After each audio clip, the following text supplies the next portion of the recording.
This is a quick start guide to DX Analytics library. This library helps us to value derivative instruments in different manners. It uses two risk model and two derivative instrument, and it also values these in terms of a portfolio context where you would have a portfolio of derivative securities. Let's see what we are importing. The first thing we are importing is DX, which is the library. Other than that, we are not importing anything that's specific to this framework. We are importing datetime, pandas, pylab, and we are going to use the seabourn charting library. The first step in all of the lessons that we are going to do is first define the discounting rate. So we say that we want a constant rate of 10%.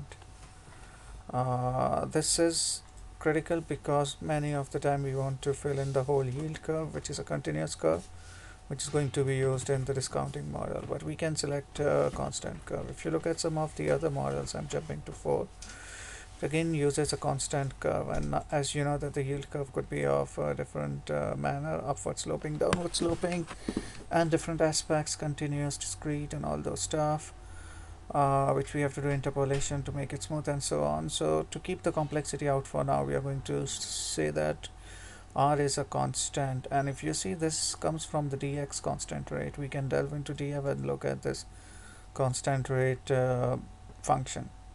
If you're aware about the class and object-oriented framework, then you can go inside and read that library. The next thing that we define is the market environment.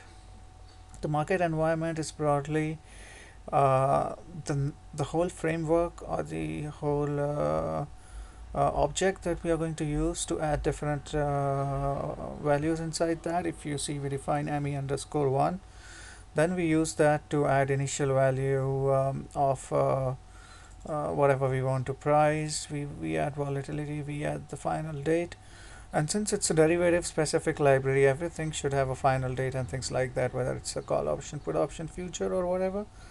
Then we add the currency, then we add the frequency, which is weekly, then we add the path for Monte Carlo simulation, and finally we add this R, which we just defined in the starting. This whole object goes as an object inside this big environment.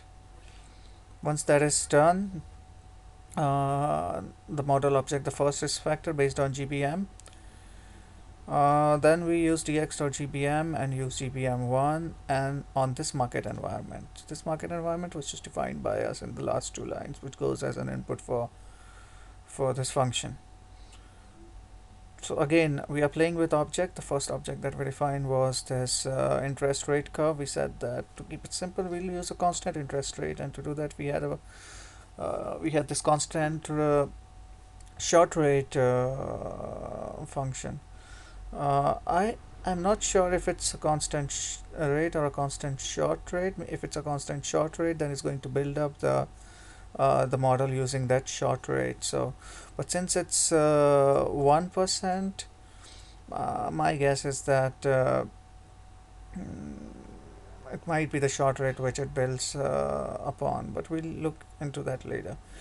Then we have to visualize some of the parts. So we would say that PDF, and we are calling in pandas data frame. We are going, since everything is, all the paths are stored in here, and we have already defined on the top that we want 10,000 paths. That gets stored here, and when we want to get the values out of GBM underscore 1, we'll use the get instrument values. The instance would be the time grid. Then we are going to use matplot nline, and we are going to say it as pdf.ix. Now the beauty of this is that we can run a part and we can see what was stored inside that pandas library. So let's go ahead and do that. So if you see, I go to PDF, and if you see here, I have 999 paths on the right. If you resemble, this is the what we define. This is 10,000. So these are all the paths that we have for different dates for our portfolio.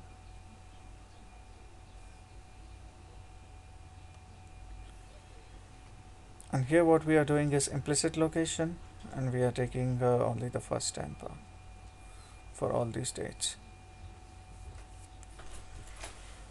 Then we do the second risk factor using higher volatility, and we override the respective values of the market environment. So this whole block we could override and then value in a different manner.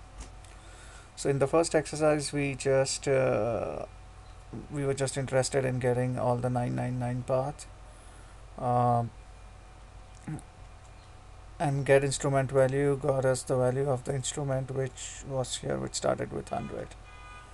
Now some of the things were used to do this GPM, like volatility and frequency and things like that. If you see here, it's 1 3 10, so it's like a 7-day frequency between different days for which we are predicting.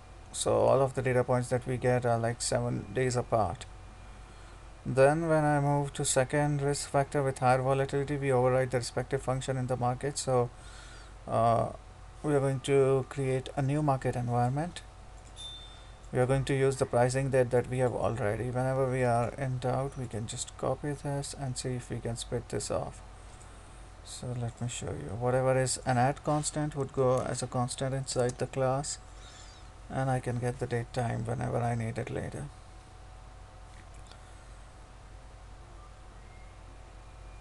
Okay, now we add the complete environment, add environment. When we write add constant, it's going to override, but the other thing remains as it is. Then we create a GPM object, and then we say that we are going to get the values again and plot the values again. So this is what we did here is that we increase the volatility, and what that would do is that from 100 it's going to split off to 250. Here it was only 140, so we were just changing the volatility to see if the impact could be seen, and if we can draw the look at the first 10 parts. Although we have 999 parts, but we just looked at like these 10 parts. If you see here, it went to 64. So the downside is like 64 and the upside is like 140.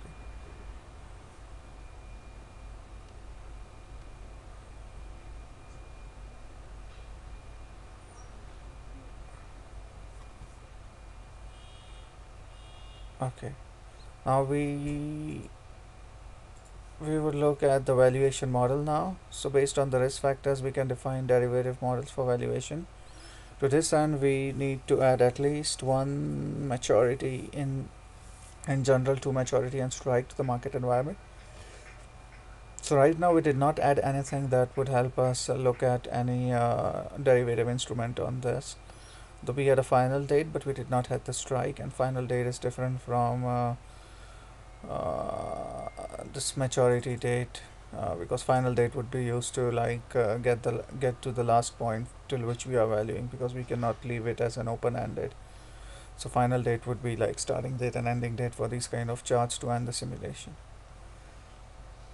So we go back and we say that we are using this environment and this pricing date. We are again overriding. This time we are going to use options, so we used underscore OPT. Then we add a constant maturity, date time, and strike, because these are the two additional things that we require to value this American put option using GBM underscore 1.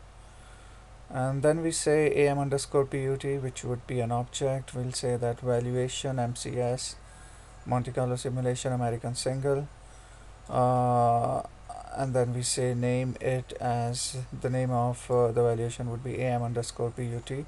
Although this variable could be name anything, but it's safe to keep it as the same name. Underlying would be GBM underscore 1. If you remember, GBM underscore 1 was the one that we defined on the top, which uses market environment 1. So we would use that low volatility of 10%, unless we overrode GBM 1, which I don't think we did. Then we'll use market environment. So we are going to use this market environment underscore option, and then we'll decide a payoff function. They could have done this automatically, but sometimes the payoff are different. So we'll say np.strike minus instrument. This is something that I don't like, which they have in the library. because we know what the payoff option is put, so it should be automatically inside, but they want us to define that, so we have to always define that. Then if you want to create the value, if you want to calculate the value of that put option, right now it's $15. This is its delta, gamma, vega, and rho.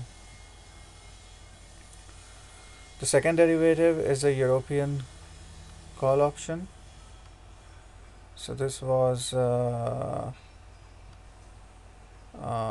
American put option. The second value is European cost option, and then we have the SABR model. So maybe we'll look at this later, and the value of the portfolio.